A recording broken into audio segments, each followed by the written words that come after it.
Dr. Strange also saw another movie that came out last Friday. Mel Gibson's directorial return, Hacksaw Ridge.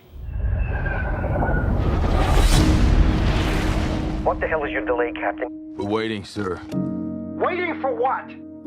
Private Doss. Who the hell is Private Doss?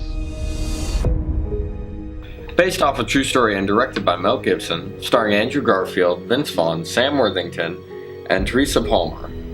Hacksaw Ridge is a World War II epic about Desmond Doss, a combat medic who refused to carry a weapon due to his religious beliefs. This movie was without a doubt fantastic in every sense of the word. It was epic and brutal, much in the same vein as Saving Private Ryan. But unlike Saving Private Ryan, Hacksaw Ridge at its center is less about the war and more about unflinching morals in a time of war and what that does to someone and how other people treat him and are affected by it. And the war is less or more a backdrop or the outlet that this story can get told through. Desmond Doss is a very humble and likable character and is expertly brought to life by Andrew Garfield.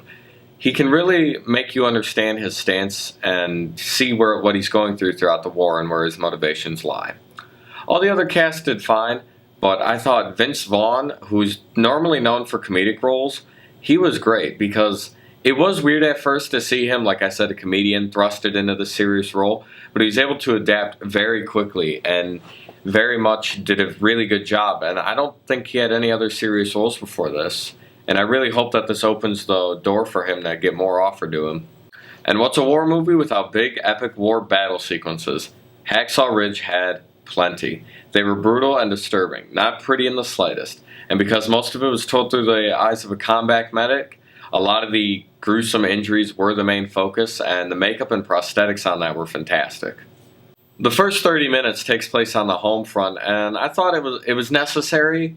It was a lot of character build-up and setup, but I felt that it was way too romanticized, like it had too perfect of a view of the 1940s America, and that really kind of took me out of it because it's like not everything would be this, happy, especially because there's a war going on in Japan.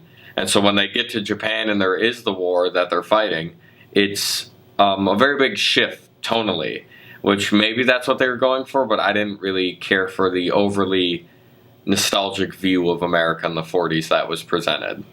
But other than that, there really is no negatives. I'm really glad to see Mel Gibson back, and this was a very welcomed return for him. It's a very brutal, emotional war film about heroes and how they can arise throughout great tragedies. And I would not be surprised if this movie's nominated for an Oscar, and it's definitely one of my favorites of the year, and I encourage pretty much everybody to check it out.